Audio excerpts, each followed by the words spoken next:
आप सभी को जैमसी की मेरे प्रिय भाई बहनों, आप सब लोग कैसे हैं। मैं आशा करती हूँ कि आप सब लोग प्रभु में आनंदित होंगे, खुश होंगे। वचन से पहले छोटी प्रार्थना करती हूँ। स्वर्गीय पिता, हम आपका धन्यवाद करते हैं प्रभु जी आज के नए दिन के लिए, नई सुबह के लिए जो आज आपने हम सबके जीवन में दी। पवित्र आत्मा आज के बोध वचन के लिए मुझे इस्तेमाल करें, सबके मन हृदय को खोलें ताकि आज के बोध वचन के द्वारा सबके जीवन में आशीष आने पाए। यीशु मसीह के नाम से इस प्रार्थना को मांगती हूँ। आमीन, आमीन और आमीन। हालेलुया। परमेश्वर के लोगों, आज रिजरेक्शन डे है, प्रभु यीशु मसीह के जी उठने का दिन है। मैं आप सबको अपने हृदय से बहुत बहुत बधाइयाँ देती हूँ। हालेलुया।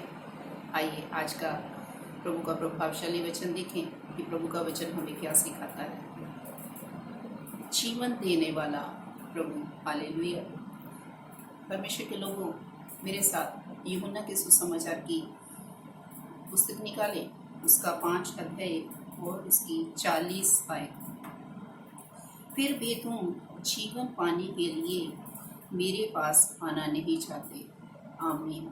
हालेलुया। परमेश्वर के लोगों, परमेश्वर का वचन हमें स्पष्ट रूप से बताता है। प्रभु यीशु मसीह कहते हैं कि फिर भी जीवन पाने के लिए तुम मेरे पास आना नहीं चाहते। हालेलुया।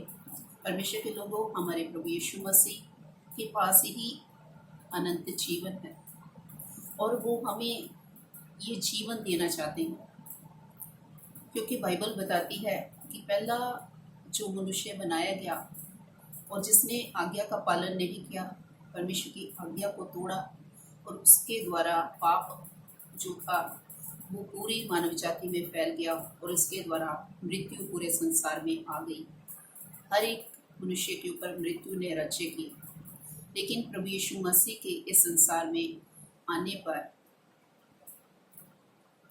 उद्धार और जीवन और मुक्ति प्रभु यीशु मसीह के द्वारा संसार में आई। हालेलुया।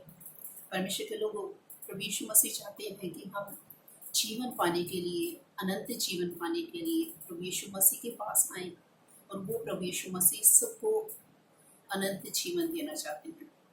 और केवल प्रभु यीशु मसीह के पास ही वो जीवन है, सदा काल का जीवन है। प्रकाशित वाक्य की पुस्तक में लिखा है, उसका पहला अध्याय और उसकी 18 आयत में लिखा है कि मैं मर गया था परंतु अब देख मैं युगानुयुग जीवता हूँ। वो प्रभु यीशु मसीह अब युगानुयुग तक जीवते परमेश्वर हैं। हमें जीवन देने के लिए, हमें मृत्यु से बचाने के लिए, हमें पाप से छुटकारा देने के लिए और हमारा प्रभु से, पिता परमेश्वर से मेल कराने के लिए वो प्रभु यीशु मसीह इस संसार में आए और उन्होंने इस संसार में आके जन्म लिया। हालेलुया। परमेश्वर के लोगों, वो मेरे लिए और पूरी मानव जाति के लिए इस संसार में उन्होंने जन्म लिया और हमारे सबके पापों को उठाकर, हमारी सारी बीमारियों को, परेशानियों को, दुखों को अपने ऊपर उठाते हुए वो क्रूस पर बलिदान हुए। उन्होंने अपना लहू बहाया और तीसरे दिन वो अपने वचन के अनुसार मृतकों में से जी उठे। हालेलुया। परमेश्वर के लोगों, ये कितनी आश्चर्यजनक बात है कि वो प्रभु यीशु मसीह मनुष्य से इतना प्रेम करते हैं कि उनको जीवन देने के लिए, उनको पाप से आजाद कराने के लिए, पिता परमेश्वर से उनका मेल कराने के लिए प्रभु यीशु मसीह संसार में आए। हमारे लिए वो उस पर बलिदान हुए, हमारे सारे पापों को उसने अपने ऊपर उठाया ताकि पूरी मानव जाति प्रभु यीशु मसीह के द्वारा अनंत जीवन को पाए। इसलिए परमेश्वर के लोगों, आइए हम परमेश्वर के वचन का पालन करें और अपने पापों से मन फिराएं, अपनी बुरी अभिलाषाओं को त्यागते हुए, छोड़ते हुए हम प्रभु यीशु मसीह की ओर लौटें और उसके वचन पर विश्वास करें कि वो ही है जो हमें अनंत जीवन दे सकता है। आइए हम परमेश्वर की ओर, अपने मन की ओर मन को फिराएं और प्रभु यीशु मसीह के वचन को अपने जीवन में पूरा करें। सारे पापों को त्याग दें और प्रभु यीशु मसीह से हम उस अनंत जीवन को पालें जो हमें देना चाहता है। हालेलुया। परमेश्वर के लोगों, आपको इस वचन के द्वारा होता है से परमेश्वर आशीष बरकत दे। एक बार फिर से मैं आपको रिजरेक्शन डे की बहुत बहुत बधाइयाँ देती हूँ। सबको जैमसी की। God bless you.